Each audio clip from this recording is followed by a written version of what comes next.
Welcome back. Before we get started, make sure to subscribe to Retail Horror Stories. Hit the like button and drop a comment with where you're watching from and what time it is for you. That way, YouTube knows to keep showing you more stories like this. Now, let's begin.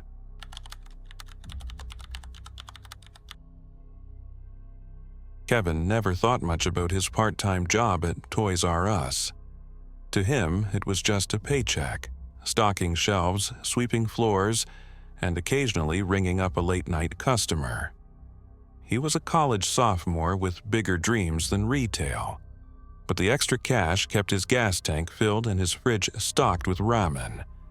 It was a Wednesday night in October, the kind of night when the wind outside seemed sharper, carrying a chill through the automatic sliding doors each time they opened. The store was nearly empty, except for Kevin and two other employees finishing their shifts. He was assigned to Zone Recovery, which basically meant straightening shelves before close. His area tonight, the doll aisle. Kevin didn't love working there. Something about the glassy eyes of hundreds of dolls lined up in a row always made his stomach turn. But he tried to push the unease away, telling himself they were just toys, plastic, nothing more. He grabbed a cart of misplaced items and pushed it down the long, fluorescent-lit aisle. The hum of the lights overhead was louder than usual, almost buzzing in rhythm with his heartbeat. He bent down, picked up a Barbie that had been knocked over, and placed it neatly on the shelf. Then another, and another. When he looked up again, the aisle seemed longer. Kevin blinked. Maybe it was just his eyes. Maybe he'd been staring at the same row of identical dolls for too long. He started down the aisle, cart squeaking as one wheel spun slightly off balance. The end cap, the shelf that marked the aisle's exit, looked farther away than it should have been. Long day, he muttered to himself, shaking it off. He kept pushing forward, but the farther he walked, the farther the end seemed to stretch. The signs above the aisle, with their cheerful red and yellow lettering, repeated over and over again. Dolls, dolls, dolls. Kevin stopped. His palms were sweaty now, and he glanced back, expecting to see the electronics section where he'd started. Instead, behind him was only more aisle. Rows upon rows of dolls, perfectly aligned, their painted smiles staring straight ahead. "Okay, this is messed up," he whispered. He pulled out his walkie-talkie and pressed the button. "Hey, Jenna? You still in bikes?" Static. He pressed again. "Tony? You on break or something?" Nothing. Only the low hiss of static. Kevin shoved the walkie back into his pocket and kept moving. His shoes squeaked against the tile as the aisle lights buzzed louder. He tried to move faster, but the more he walked, the more the shelves seemed to multiply, stretching taller. The dolls' faces changing slightly, mouths a little wider, eyes a little sharper. His heart hammered in his chest. He turned sideways, thinking he could cut between the shelves and slip into another aisle. But when he pushed through, he didn't find Legos or Hot Wheels. He found another aisle of dolls, and then another and another. Each row looked the same: Barbies, baby dolls, porcelain faces smiling, but he began to notice details that shouldn't have been there. One doll had his mother's eyes. Another had a chipped tooth like his childhood neighbor. One wore a shirt with the logo of the very college Kevin attended. He stumbled backward, breath ragged. No, no, no, no. Then he heard it. A soft creak. At the far end of the aisle, a doll tilted its head. Not fell, not shifted. Tilted its head. The motion was slow, deliberate, like a person cracking their neck. Kevin's chest tightened. He turned and sprinted, shoving the cart aside. His sneakers squealed against the floor as he ran, heart pounding in his ears. The shelves rushed past him, endless. He could swear the doll's eyes followed his movement, hundreds of tiny heads turning ever so slightly as he passed. Finally, he saw it. A door. The glowing red exit sign flickered in the distance. Relief surged through him. He barreled forward, ignoring the way the shelves seemed to lean inward, closing around him like a maze. He was almost there. Just a few more steps. The lights above him buzzed, flickered, then snapped off. Darkness swallowed the aisle. Kevin froze. The only sound was his own breathing, ragged and desperate. Then, one by one, small points of light appeared in the darkness. Dozens, hundreds, all around him, the doll's eyes. They glowed faintly, casting eerie reflections on the shelves. He could see their silhouettes moving now, tiny arms shifting, heads twitching. The aisle groaned as if it were alive, stretching farther away again, pulling the exit out of reach. Kevin screamed and bolted forward, but the floor seemed to drag beneath his feet. His legs pumped, but every step felt like running through wet cement. The glowing eyes grew closer, surrounding him, voices whispering in a chorus he couldn't understand. And then, silence. When the lights flickered back on, Kevin was gone. The next morning, Jenna found his cart tipped over in the middle of the doll aisle, a few scattered toys lying on the floor. The shelves were perfectly organized, every doll sitting upright, their heads aligned. The store manager reviewed the security footage later. Kevin was there one moment, pushing his cart down the aisle. Then, midway through, the cameras glitched with static. When the feed returned, the cart rolled out of the aisle slowly on its own. And Kevin was nowhere to be found. The only sound captured on the audio feed, faint and distant, was a childlike voice whispering, "Play with us."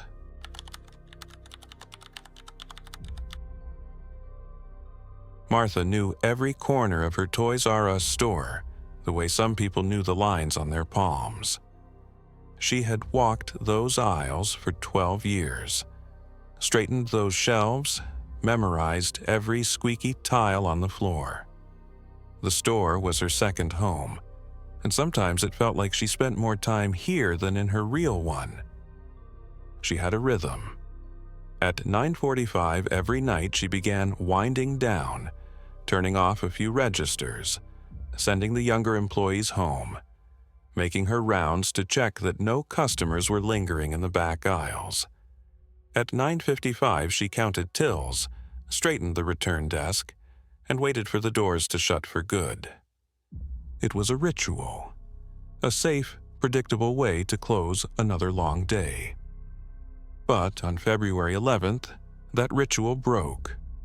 The store was empty, at least it was supposed to be, when the man appeared at the returns counter. Martha blinked, thinking she imagined him. He hadn't walked in, she was sure of it. Yet there he was, tall, pale, with thinning dark hair and sunken eyes. His beige jacket looked damp, as though he just stepped out of the drizzle falling outside. In his hand was a crumpled Toys R Us bag, clenched so tightly his knuckles were white. "Excuse me," he said, his voice oddly flat. "I need to return this." Martha adjusted her glasses. "Sir, we're closing in 10 minutes. Can I see your receipt?" He pushed the bag across the counter. The plastic crackled as it opened. Inside was no toy. Instead, there was a driver's license and a receipt. Martha frowned, pulling them out. "What exactly are you?" She stopped cold. The receipt was dated February 12th. Tomorrow. She blinked, thinking it had to be a misprint. The register system had glitched before. Maybe the date had jumped ahead, but no, it wasn't just the date. The timestamp read 11:54 p.m., tomorrow night. Her stomach flipped. Where did you get this?" she asked. The man's expression never changed. He pointed at the receipt. "It's mine. I want to return it." Martha stared at the driver's license. The photo matched the man standing in front of her. The name read Thomas Hale. His picture was recent, unmistakable. "Sir, this receipt isn't even valid yet," she said carefully, her voice trembling. "Today is the 11th. This says the 12th. Thomas leaned closer. His skin was pale and clammy. His lips barely moved when he spoke. "I don't have much time. Please." The words made Martha's throat tighten. She felt suddenly colder, as if someone had turned the thermostat down. "Look, maybe this is a system error," she tried to reason, though her voice was shaky. "I can't do anything tonight. I'll have to call corporate in the morning." The automatic doors at the front of the store hissed open by themselves.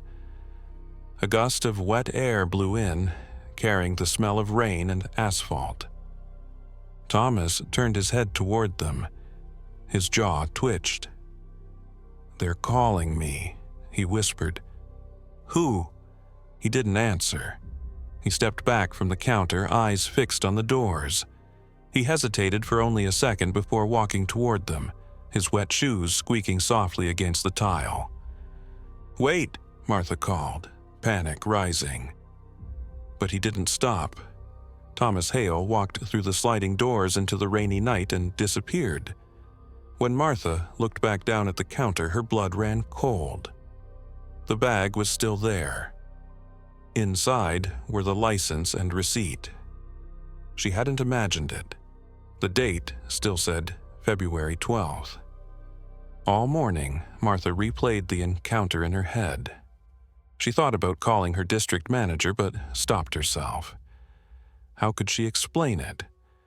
A man came in with proof of tomorrow? It sounded like something out of a bad horror movie.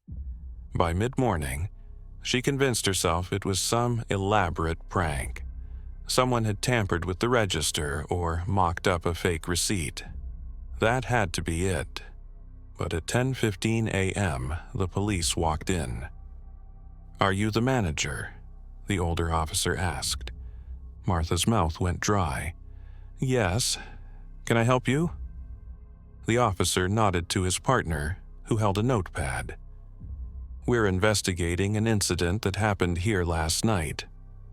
A man was struck by a vehicle in your parking lot just before midnight. His name was Thomas Hale." Martha's heart nearly stopped. The officer handed her a photo. It was him. The same pale face, the same tired eyes, the same beige jacket. He was seen near the store shortly before the accident, the officer explained. "Did you speak to him?" Martha swallowed hard, her hands shaking. Slowly, she pulled the crumpled bag out from beneath the counter. "He was here. But..." Her voice broke off. Should she tell them about the date? The younger officer glanced inside. "A receipt?" Martha nodded weakly. "Yes." The officers exchanged a look she couldn't read. Then they took the bag, thanked her, and left. She didn't mention the date. She couldn't. That night, when the store was empty again, Martha couldn't resist.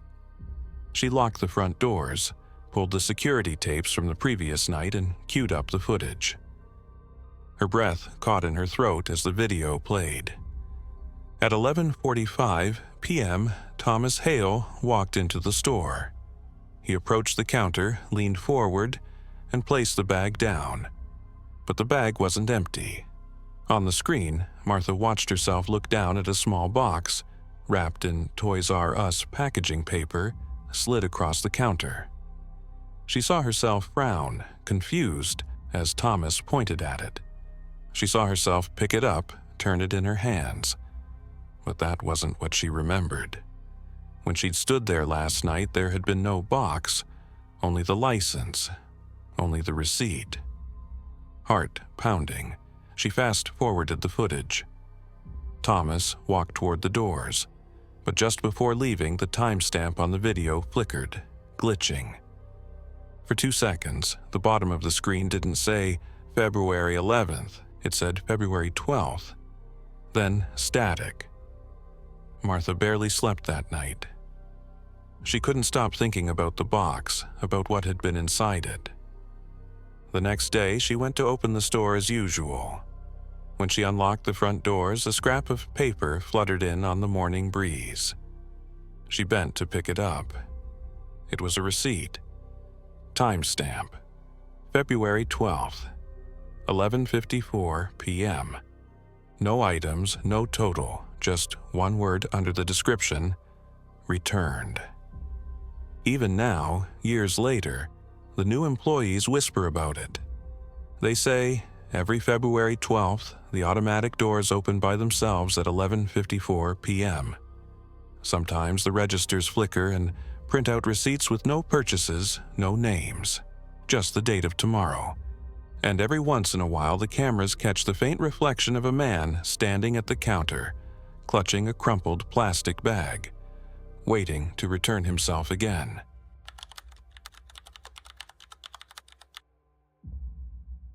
Todd was 22 when he landed the job at Toys R Us. He didn't plan on staying long, just enough to cover rent while he figured out what to do with his life. He stocked shelves, swept floors, and occasionally worked the register. It wasn't glamorous, but it was easy money. One Saturday morning, the manager pulled him aside with a smile. "Big day today," she said. "Grand reopening after the remodel. We'll have kids, balloons, cake, and of course, Geoffrey." Todd frowned. "Geoffrey?" "The mascot suit," she said, patting his shoulder. "You're tall. You'll fit." Todd wanted to protest, but before he could, she handed him a large garment bag and pointed toward the break room. The suit smelled faintly of dust and old fabric when Todd unzipped the bag. The giraffe's head stared up at him with glassy, oversized cartoon eyes. He chuckled nervously. "Guess I'm Geoffrey now." Sliding into the costume was awkward. The body was heavy, the head oversized, the fabric stiff. When he pulled the head on, his vision narrowed to 2 small mesh eye holes. His breath warmed the stale air inside. He stepped out into the main floor. The store was already filling with families. Kids gasped and clapped when they saw him. Todd waved, and the applause grew louder. For the first time in months, he felt a strange pride. Maybe this wouldn't be so bad. He walked the aisles, giving high fives and posing for pictures. The children were ecstatic. Parents snapped photos. The manager gave him a thumbs up from across the store. But after an hour, Todd began to feel strange. The suit pressed against his ribs tighter than before. He tried shifting his weight, but the fabric seemed to constrict with every breath. He brushed it off. Probably just the heat, he thought. He raised his arms for another wave. The arms didn't move. Inside the suit, Todd lifted them, but the giraffe's plush limbs stayed perfectly still at his sides. He tried again, harder, nothing. His chest tightened. He couldn't feel the fabric brushing against his skin anymore. It was as if the suit wasn't on him. It was around him, holding him. "Geoffrey!" a little boy shouted, hugging his leg. Todd forced himself to bend down. This time, the suit responded, but too smoothly, too controlled, like someone else had decided how he should move. His heart pounded. He whispered inside the head, his voice muffled. "I want out. I want out now." But no one heard. He tried walking toward the break room, but his legs carried him elsewhere, down an aisle filled with board games. His steps were too steady, too rehearsed, like a puppet on strings. "Hey, Geoffrey," a parent called. "Can we get a photo?" Todd wanted to scream, "No!" But the giraffe raised its arm in a friendly wave, the motion crisp and cheerful. He felt his real arm pinned against his side, unmoving. The pressure on his ribs grew sharper, like invisible fingers digging into him. His vision blurred inside the eye holes. He tried ripping the head off, but his hands wouldn't move. He was a passenger now, trapped inside a smiling giraffe. The next 30 minutes were a blur of forced waves and cheerful dances, each motion smooth and perfect. The kids loved it. The parents clapped. The manager beamed. Inside, Todd screamed until his throat went raw. When he finally collapsed near the entrance, everyone thought it was part of the act. 2 employees rushed over, tugging at the suit's arms, but when they lifted the head off, Todd wasn't there. The costume stood upright on its own, the giraffe's mouth frozen in a permanent smile. The employees dropped it in shock, but the suit didn't crumple. It remained standing, one hand raised in a wave, as if Todd were still inside. The store shut down early that day. Parents whispered to their kids in the parking lot, telling them not to talk about what they saw. Management quietly ordered the mascot locked away in the stockroom, zipped back into its garment bag. Todd never came back. His car remained in the lot for weeks, dust piling on the windshield. His paycheck sat unclaimed, and Geoffrey waited. Years later, during another holiday event, the store manager decided to bring the mascot back out. The new employee, a cheerful teen named Marcus, volunteered eagerly. But when they opened the garment bag, the suit wasn't empty. It stood there, upright, the head tilting ever so slightly. Marcus never put it on. He quit that night, refusing to set foot in the building again. Employees whispered about strange sightings after hours. Some claimed they saw a shadow shaped like Geoffrey wandering the aisles, long neck bobbing above the shelves. Others swore they heard muffled breathing inside the break room, even when the mascot bag was zipped tight. One night, security footage caught the suit walking across the sales floor at 3 a.m., arms swinging in perfect rhythm. The cameras fizzled into static just before it turned its head toward the lens. When the footage came back, the suit was gone. The official story was simple. Todd quit without notice. That's what the record said. But the employees who'd been there that day knew better.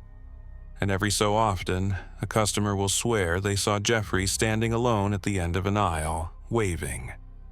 No one volunteers to wear the mascot anymore.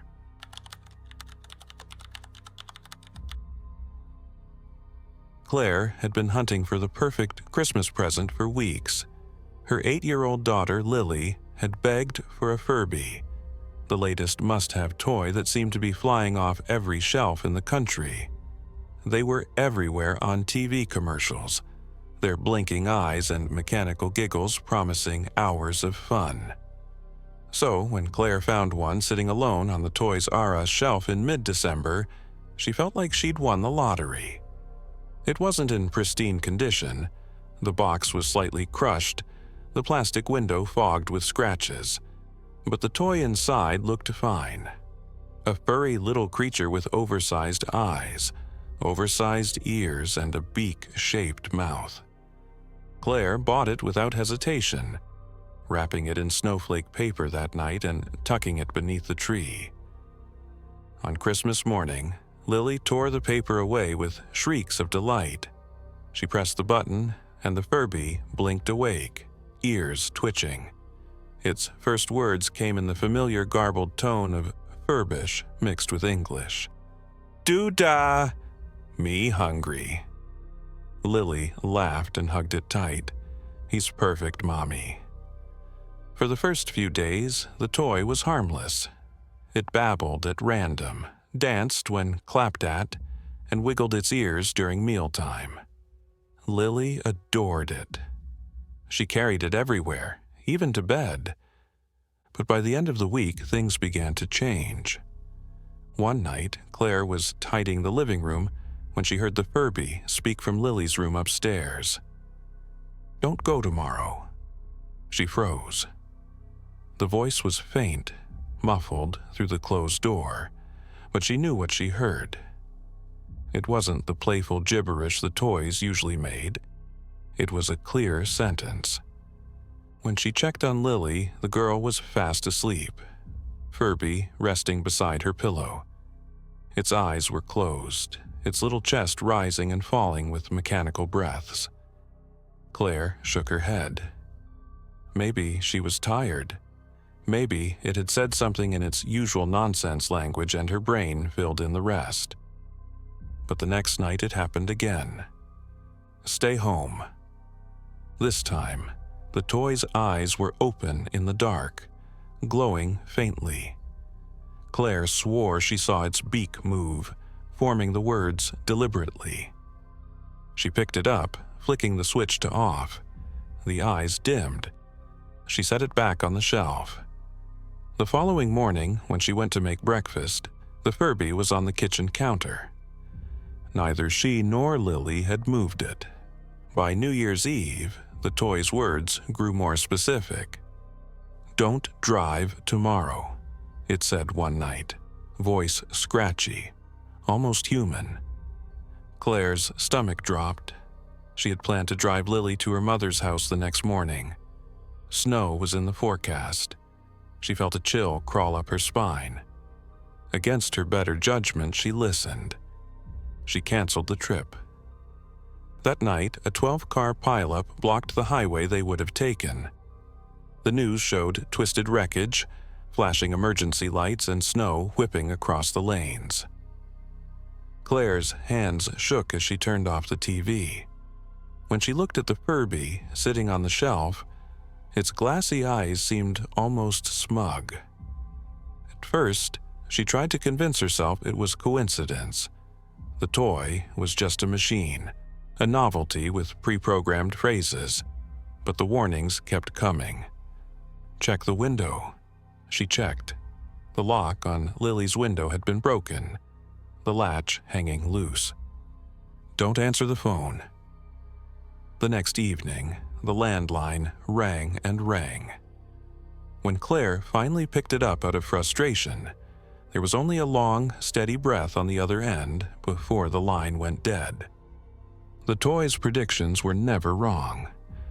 Lily, of course, thought nothing of it. To her, Furby was her best friend. She brushed its fur, fed it pretend meals, and tucked it in at night. Claire didn't have the heart to take it away, but the longer it stayed in the house, the more unsettled Claire became. Its eyes seemed to follow her. Its voice grew deeper at times, almost adult-like, slipping between its childish babble and eerily clear warnings.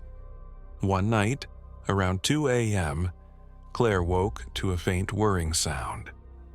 She padded down the hallway, heart thudding, and peeked into Lily's room. The Furby was sitting upright on the windowsill.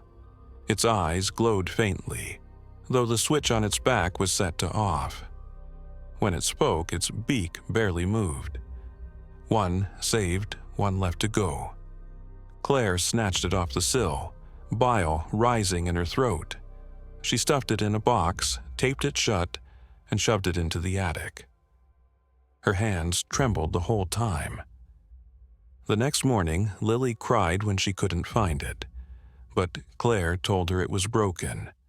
She promised to buy another toy. Still, a heavy dread hung over the house. Weeks passed, and Claire tried to put it out of her mind. life returned to normal. Until the night she heard it again. A faint, muffled voice, drifting from the ceiling above. "Mommy." Her blood ran cold. The attic. She forced herself up the ladder, flashlight trembling in her hand. The taped box sat in the corner, undisturbed. She knelt, peeled back the tape. Inside, the Furby's eyes blinked open. It spoke clearly, calmly. "Tomorrow, fire." Claire slammed the lid shut, her chest heaving. She carried the box outside and dropped it in the trash bin. The next morning, she woke to the sound of sirens. 2 streets over, a house had caught fire overnight. The family barely escaped. She stood in her driveway, staring at the rising smoke. Her stomach churned. When she turned back to the trash bin, the box was gone. She found the Furby 3 days later, perched neatly on Lily's nightstand. Its fur was singed. One ear melted slightly, but its eyes still glowed. Lily hugged it with relief. "I knew he'd come back." Claire couldn't bring herself to take it again. Some part of her feared what would happen if she did. The final straw came in February. Claire tucked Lily into bed, kissed her forehead, and switched off the light. As she pulled the door halfway closed, she heard the Furby's voice. "No more warnings." She froze, her hand on the doorknob. "What do you mean?" she whispered into the dark. The toy's eyes flickered once, twice. Then it went silent. That night, Claire dreamed of fire, shattered glass, and Lily's voice calling out for her. She woke, drenched in sweat, heart racing. When she rushed to Lily's room, the Furby was gone. The only thing left on the nightstand was a strip of receipt paper from Toys R Us. The date was tomorrow. Under the description line, where an item name should have been, there was only one word: returned. Even now, years later, Claire swears she still hears its voice sometimes. On quiet nights, just before she drifts off to sleep, a faint whirring will echo through the house. And then a whisper, "One saved, one left to go."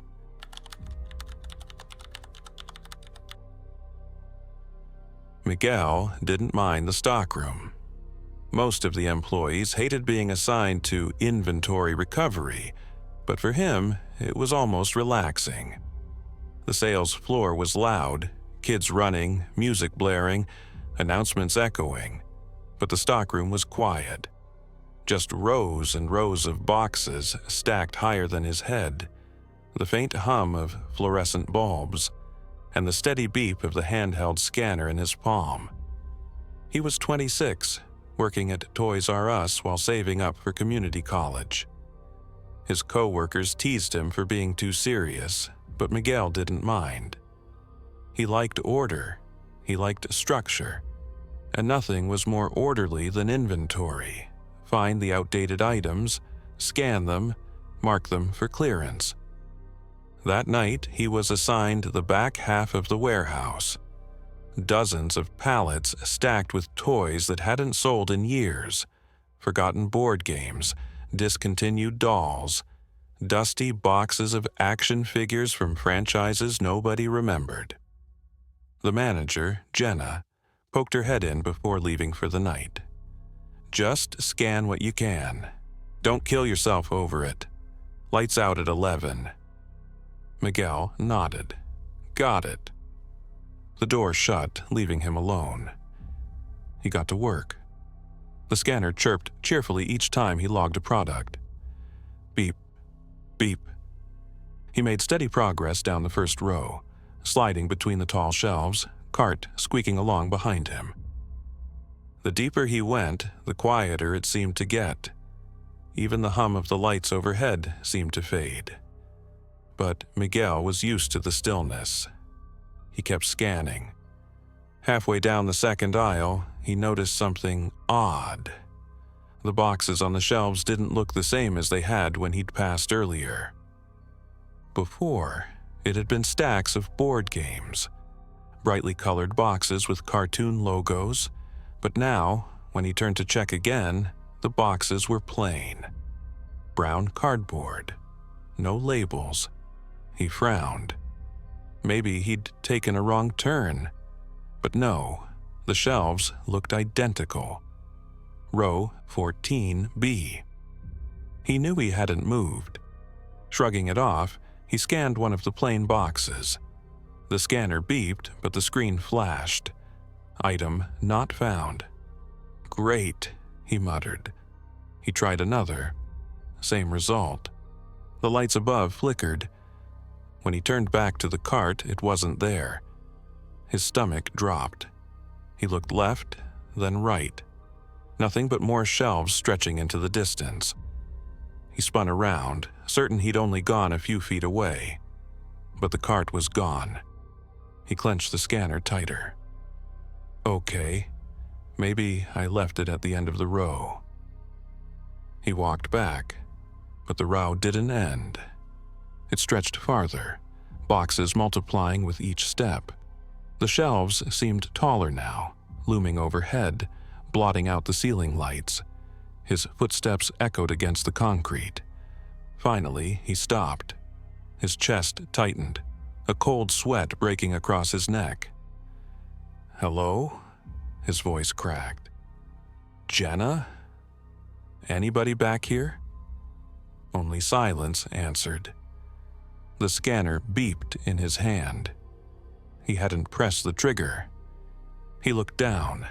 The screen glowed with a single word. MIGUEL.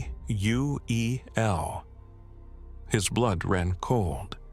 The scanner chirped again. Row 15. He swallowed hard, turning slowly. Row 15 was behind him.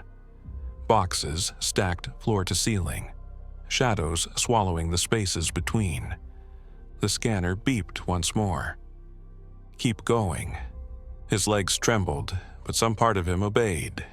He stepped forward, the air growing heavier with each movement.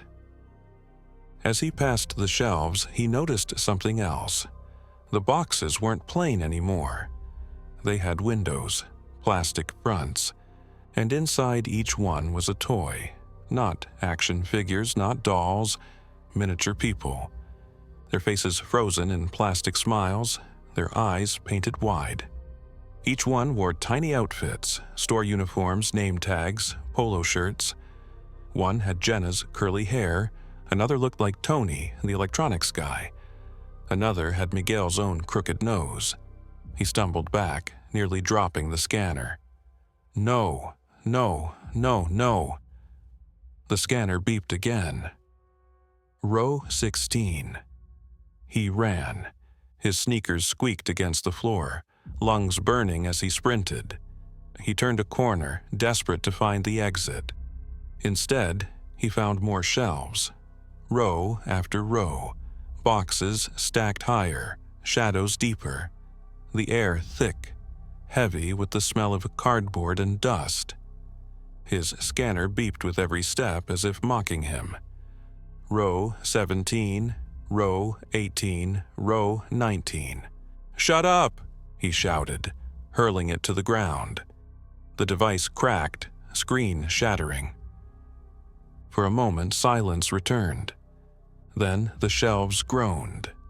The sound was low, like wood shifting but deeper, alive. Miguel froze, chest heaving, as the rows seemed to lean inward, tilting toward him. Boxes shifted on their own, edges scraping. And from the shadows at the far end of the aisle, something moved. A shape. Tall. Thin. Built from cardboard and plastic, its limbs jointed like broken shelves. Its head tilted sideways, face flat like the front of a box. The scanner sparked on the floor. The screen flickered back to life, displaying one final word: stay. Miguel screamed and ran again, weaving between aisles, his heart hammering. He no longer cared where he went, he just needed out. Finally, ahead he saw it. A door. The stockroom exit glowed faintly under a red exit sign.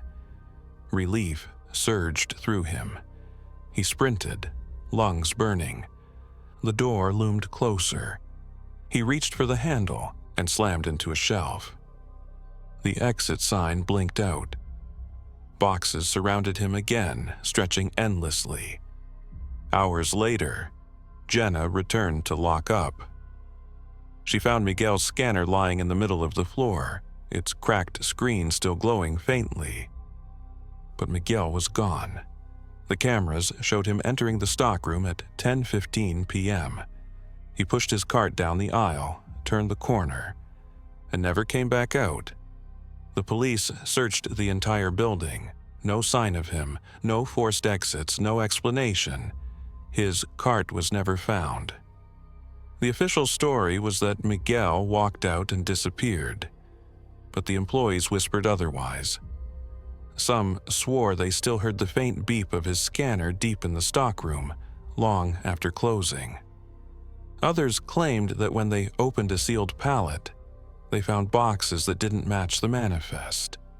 Boxes with plastic windows, and inside, toys with eerily familiar faces. Years later, when the store closed for good, the building was gutted. Shelves torn down, stockroom emptied, everything cleared out. But one construction worker swears he saw something before the last wall came down. A row of boxes, stacked neatly, and one, near the top, had a tiny name tag stickered across the front. It didn't read Barbie, or Hot Wheels, or Furby. It read Miguel.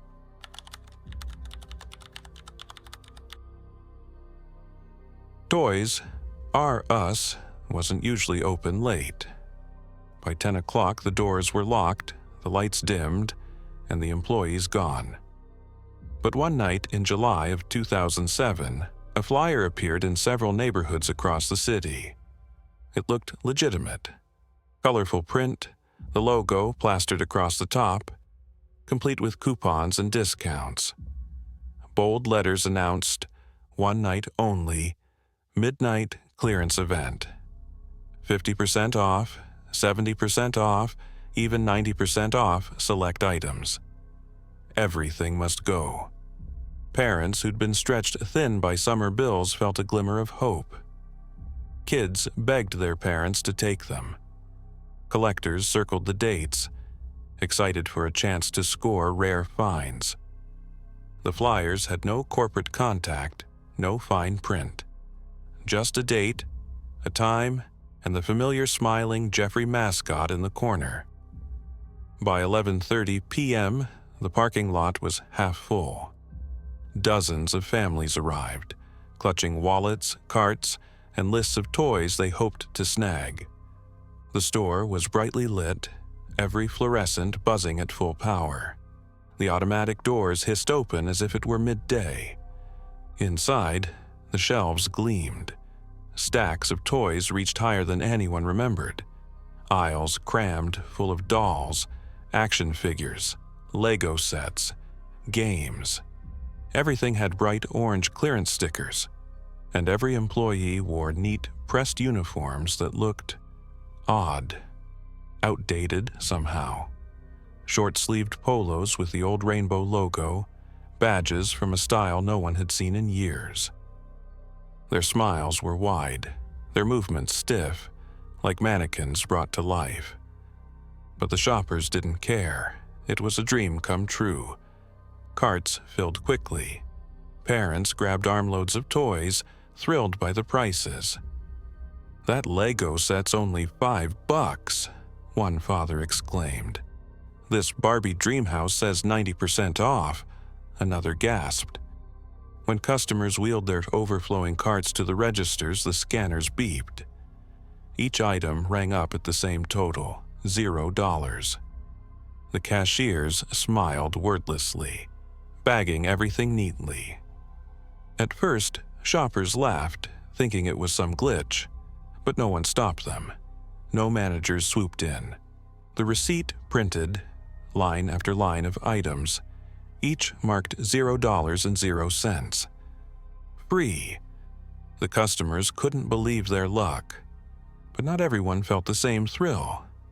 A teenager named Alex, who had tagged along with his mother, felt uneasy from the start. The lights seemed too bright, glaring down with a sharpness that made his head ache.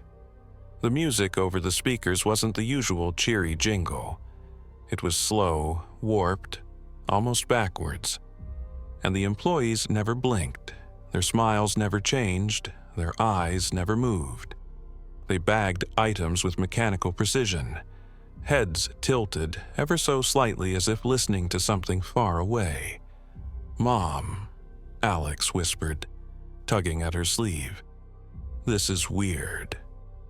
She shushed him, distracted by the mountain of toys she was piling into their cart. But Alex couldn't shake the feeling. Around 12:45 a.m., the shelves began to shift. At first, no one noticed, but then Alex saw it. The Lego sets they had walked by earlier weren't the same. Their boxes were blank, just cardboard rectangles stacked neatly. He frowned, moving closer. On the shelf, the dolls' faces weren't painted anymore. Their glass eyes were cloudy, their mouths blurred. "Mom," he said again, louder this time. She ignored him, distracted by a cashier waving her forward. Alex's skin prickled. He glanced around. The store seemed longer now. The aisles stretched farther back, the ceiling higher, the shelves taller. He could no longer see the end of the toy section. And the customers, dozens of them, were moving in strange unison. Their carts rolled down the aisles at the same pace, their heads bobbing slightly, as if to music Alex couldn't hear. When his mom reached the register, the cashier greeted her with that same too-wide smile. His name tag read Harold. His polo looked faded, like it hadn't been washed in decades. He scanned the toys. Each rang up $0. Alex stared at the man's hands. His fingernails were cracked and gray. His skin looked waxy. "Enjoy your savings," Harold said, voice flat, mechanical. Alex pulled his mother's arm. "We need to go." She frowned. "Why?" "We're getting all this for free." He looked back at the register screen. The receipt was printing endlessly, paper spooling out onto the floor. It listed items they hadn't even picked up. Board games, bikes, toys from decades past. And then Alex saw it. Returned. Alex Carter, $0. His chest tightened. "Mom, please." The crowd of shoppers began to change. Their smiles stretched wider. Their footsteps echoed in perfect rhythm. The farther into the aisles Alex looked, the less human they seemed. Heads tilted at odd angles, arms too long, eyes glowing faintly in the harsh light. One shopper turned his head toward Alex. The man's face was blank, features smudged like a doll with its paint wiped away. Alex grabbed his mother's sleeve and yanked. "We have to leave." This time, she finally listened. They abandoned the overflowing cart and ran toward the doors, but when they reached the entrance, the glass was gone. In its place was a wall of shelves, stacked to the ceiling with blank boxes. Alex's mother gasped. The exit." The overhead lights buzzed louder, flickering. The intercom crackled. A voice whispered, "Don't leave." Everything must go. The shoppers turned in unison, their carts squealing as they faced the front. Rows of them, motionless now, eyes fixed on Alex and his mother. The employees behind the registers tilted their heads, smiles never changing. Alex's stomach lurched. He yanked his mother down an aisle. They ran, weaving between shelves, desperate for any way out. But the store kept shifting. Aisles looped back on themselves. Shelves stretched into impossible lengths. Every turn brought them back to the registers. And every time, more customers had joined the crowd. Finally, Alex spotted something. At the far end of the store, above a row of dusty bicycles, an exit sign glowed faintly red. He grabbed his mother's hand and sprinted.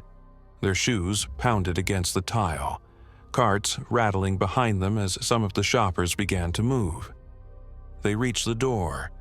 Alex shoved against the crash bar and fell through darkness. When he opened his eyes, he was lying in the parking lot. The sun was rising, cars were gone, the store was dark, the sign unlit. His mother sat beside him, trembling, clutching nothing but her purse. There were no bags, no receipts, no carts. The lot was empty. The doors of the store were chained shut, a paper sign taped inside the glass. Closed until further notice. Later that day, they returned with Alex's father, but the store was still locked, dark, and silent. When they asked the corporate about the midnight event, there was no record of it. No flyers, no clearance, no late-night sale. No one else admitted to being there. Weeks later, Alex's mother found a crumpled receipt in the bottom of her purse. She unfolded it with shaking hands. Line after line of toys were listed. Some were things she remembered grabbing. Others were decades-old products Toys R Us hadn't sold in years. But at the bottom, one item stood out. Returned, Alex Carter, $0.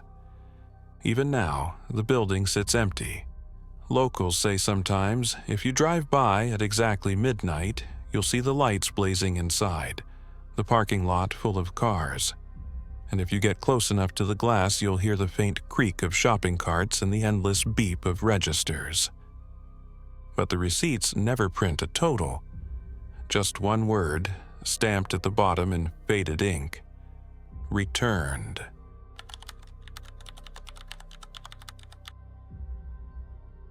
Erin didn't mind working closing shifts. She was 19, a part-time cashier at Toys R Us, juggling the job with community college classes. The evening shifts gave her time to study in the mornings and a little peace from her noisy apartment. Besides, she liked the stillness that settled over the store once the sun went down. Most nights followed the same rhythm. A few families picking up last-minute toys, a couple of teenagers wandering the aisles, then silence. By 9:30, the store was practically empty. But on one particular Thursday in October, something was different. At 9:40, as Erin was wiping down her register, a woman rushed in through the sliding doors. She looked frantic, hair wet from the rain, a heavy coat clinging to her shoulders. "Please," the woman gasped, clutching a small purse to her chest. "I just need batteries." "Double A's for my son's Game Boy." Erin blinked. "Sure. Aisle 7, right side, near electronics." The woman's shoes squeaked against the tile as she hurried off. Erin frowned. Something about her seemed off. Her clothes were outdated, not in a fashionable way, but in a literal, out-of-time way. Acid-wash jeans, chunky sneakers, a coat that looked straight out of an early 80s catalog, and the Game Boy. Who still played those? Minutes later, the woman returned, clutching a pack of batteries like they were made of gold. She placed them on the counter with trembling hands. Lightning flashed outside, followed by a low rumble of thunder. The lights above flickered, humming louder than usual. "Rough storm," Erin said, scanning the item. The register beeped, but instead of ringing up, the screen glitched. Strange characters flickered across the display, symbols Erin didn't recognize. Sorry." Aaron muttered, tapping the keys. Systems acting weird. The woman leaned in, eyes wide. Please, just give them to me. He needs them before the storm hits. Aaron hesitated. Something in the woman's tone, desperate, almost fearful, made her chest tighten. She slid the batteries across the counter. Just take them, Aaron whispered. The woman's eyes filled with tears. Thank you. She clutched the pack, turned toward the doors. And then, just as lightning struck again, she vanished. Not walked out, not slipped past, vanished. The sliding doors opened with a hiss. Rain blew in, but the woman was gone. Aaron's heart pounded. She rubbed her eyes, certain she'd imagined it. But when she looked down at the register screen, her stomach flipped. The characters were gone, replaced by something else. Date: October 17th, 1983. She stared. That wasn't possible. It was October 17th, yes, but the year was 2007. The display glitched again, numbers flashing before going dark. She didn't tell anyone. How could she? Her co-workers already thought she was too jumpy, too quiet. If she started talking about disappearing customers and time-traveling receipts, she'd be laughed out of the store. But the next night it happened again. This time it was a man in a windbreaker, holding a dusty box of Transformers no one had seen on the shelves in years. He slammed it on the counter, muttering under his breath, "Hurry!" The power's going out. Aaron scanned it. The register beeped, screen flickering. Price: $14.99. Date: June 22nd, 1987. She looked up. "Sir, we don't even sell these anymore." But when she glanced back down, the box was gone. So was the man. The receipt printer, however, spat out a long strip of paper. Returned, 1987. Sale, $0. Night after night it continued. People who didn't belong, clothes too old, toys too outdated, appeared at her register. Each time, lightning would flash, the lights would buzz, and the register would glitch with strange dates. They never bought anything. They always looked scared, and they always vanished after the transaction. Aaron began keeping the receipts in her locker. Each one had the same format: items from decades ago, totals marked $0 and 0 cents, and at the bottom, stamped in bold, returned. The more it happened, the stranger things became. Sometimes she'd hear voices through the intercom, whispering names she didn't recognize. Sometimes she'd find toys on her counter she was sure hadn't been in the store for years. Cabbage Patch Kids, old Star Wars figures, board games long out of print. And sometimes, when she looked at her reflection in the register's dark screen, her uniform looked different. The colors brighter, the logo slightly altered, like she wasn't seeing herself, but someone else. One night, around 10:15, a boy appeared at her counter. He couldn't have been more than 10, freckles scattered across his cheeks. He wore a faded Jurassic Park t-shirt, his small fists clenched around a pack of batteries identical to the woman's from weeks earlier. He looked up at her, eyes wide. "My mom was here. Did you see her?" Aaron's throat went dry. He dropped the batteries on the counter. The register beeped, screen flashing. Date: October 17th, 1983. Transaction complete. Before Aaron could speak, lightning split the sky. The lights flickered, and the boy disappeared, the receipt printed. At the bottom, beneath the list of items, one word glared up at her. Returned. Aaron Miller. $0. Her own name. Panic clawed up her throat. She shoved the receipt in her locker, locked it tight, and swore never to touch the register again. But it didn't matter. The next night, when she clocked in, the manager called her to the front. "Erin, register 2's down. Can you cover 3 instead?" Her stomach twisted. Register 3, always register 3. She tried to refuse, but the words died in her mouth. Somehow, she ended up behind the counter again, fingers trembling on the keys. That night, no customers came. The store was empty.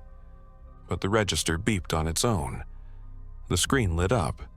Transactions started. Items began ringing themselves up. Old toys, outdated games, batteries. Her name appeared again and again on the screen. Erin Miller, $0. The printer spat out an endless stream of receipts, fluttering to the floor like snow. And in the reflection of the darkened monitor, she didn't see herself anymore. She saw the woman from the first night. Wet hair, outdated coat, desperate eyes, mouthing the same words over and over. "He needs batteries before the storm." The lights flickered. The store groaned. When lightning struck, the screen went black. The receipts stopped printing. And Erin was gone. The next morning, the opening manager found the register wide open. Receipts covered the floor, piled knee-deep. The dates spanned decades: 1983, 1987, 1991, 2001.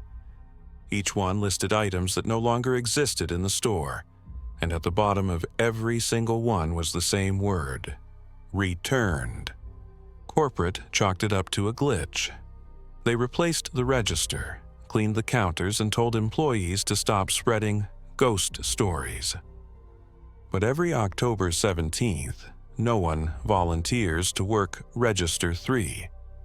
Because on that night, the screen sometimes flickers to life. And for just a moment, you'll see the faint reflection of a cashier who isn't there. Smiling. Whispering, "Transaction complete."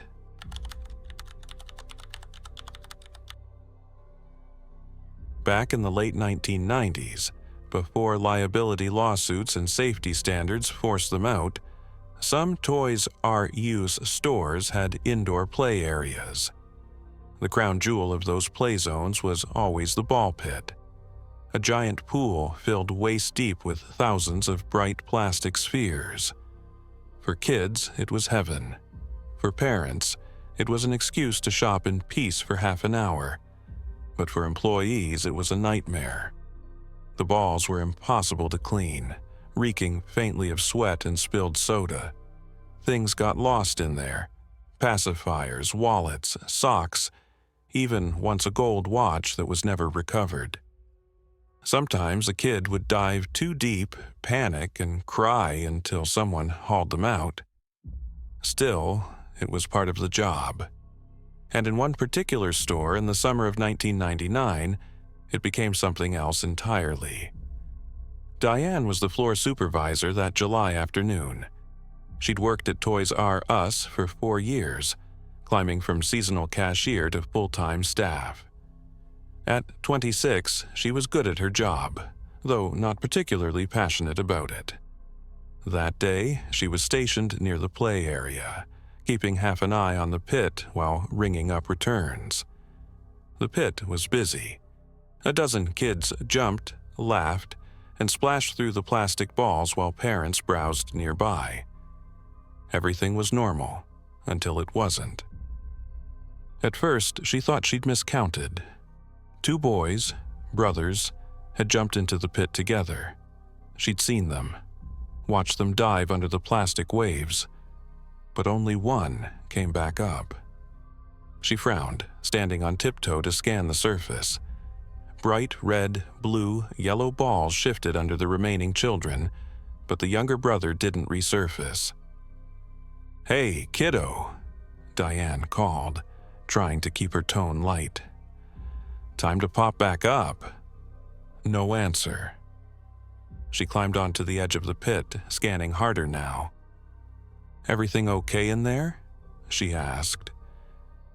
The older brother, pale-faced, shook his head.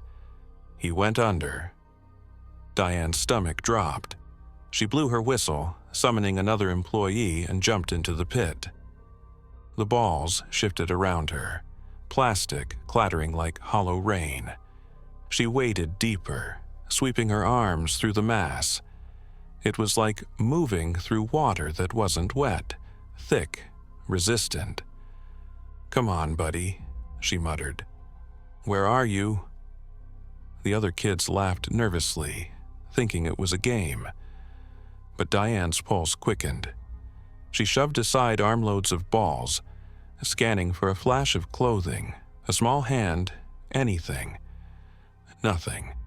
The floor manager arrived, climbing in beside her. Together they dug. Balls flew into the air, bouncing across the play area, scattering onto the tiled floor. Still nothing. After 5 minutes, panic set in. Parents crowded around shouting, demanding answers. The pit was nearly half empty now, its bottom visible. But the boy wasn't there. The police were called. The store was shut down. Hours later, when the last ball had been removed, the truth was undeniable. The pit was empty. The boy was gone. Diane gave her statement again and again. She swore she saw him dive in. She swore she didn't take her eyes off the pit. She swore there was no way he could have climbed out without being seen. But the security footage told a stranger story. On the tape, the boy jumped into the pit. The balls shifted. His brother looked around, confused. And then, nothing.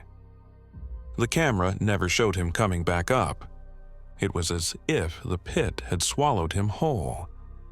The store removed the ball pit within a week. Corporate sent their lawyers. Parents were paid off quietly. But the story never left the staff. Over the years, whispers spread among employees. They said the pit had always been strange. That sometimes when you walked past it at night, the balls shifted on their own. That you could hear faint splashes, though no one was inside. That the smell of damp earth clung to the plastic, even after it was cleaned. Some swore that if you leaned too close, you'd hear muffled laughter beneath the surface. A second child went missing 6 months later in another location. Corporate covered it up. The pits were quietly removed nationwide, and everyone was told to forget. But Diane couldn't. Even after she left Toys R Us, even after the store itself closed, she dreamed of that day. She dreamed of diving into the pit and sinking deeper than she should have, the balls parting like water, the light above shrinking. She dreamed of voices whispering from below, dozens of them chanting in unison, and always she dreamed of the boy's face, pale and expressionless, staring up at her from beneath the surface. Years later, when the building was abandoned, she returned. She told herself it was curiosity, closure, maybe even guilt. The store was fenced off, its windows dark. The Toys R Us sign faded to a dull outline. She slipped inside through a side door, flashlight trembling in her hand. The aisles were empty, shelves stripped bare. Dust coated the floor. But in the far corner, where the play area had once been, the pit remained. The company had removed the walls and padding, but the pit itself, the sunken rectangle in the floor, was still there. And it was filled again. Not with balls, with boxes, thousands of them stacked neatly, pressed tight against each other. She stepped closer, her breath hitching. Each box had a plastic window, and inside, beneath the foggy plastic, were dolls. Children's dolls, but not store-bought. Each wore a different outfit, Striped shirts, sneakers, dresses, jeans. Their faces were too detailed, their eyes too glassy. Diane's chest tightened because she recognized some of them. The boy, the one who vanished, his freckled face, his wide eyes, staring. And others too, kids she remembered seeing in the store over the years, faces she hadn't thought about in decades, all packed neatly, all smiling faintly. Her flashlight flickered, the boxes shifted, and from beneath the pile came the faint sound of plastic clattering. Like balls. Diane stumbled back, heart racing. Her foot caught on a piece of rubble. She fell hard, her flashlight rolling into the pit. It disappeared instantly, not clattering onto the boxes, not bouncing against the floor, just gone. She scrambled to her feet, chest heaving. The pit was still now, the dolls staring through their plastic windows. But she swore one of them moved. Its hand twitched. Its mouth opened just slightly, and she heard it. A child's voice, faint, far away. "Play with us." Diane ran. She didn't stop until she was back outside, gasping in the night air, staring at the empty shell of the store. She swore never to return. The building was demolished the next year, but the workers told their own stories. They said when the bulldozer broke through the play area, the ground beneath caved in. A hollow space stretched deep below, far deeper than the foundation should have gone. And at the bottom, among mold and dirt, were scattered plastic balls. Yellow, red, blue, still intact, still rolling faintly, as if disturbed by something moving below. The official record says the boy was never found. But employees who work the night shift whisper otherwise.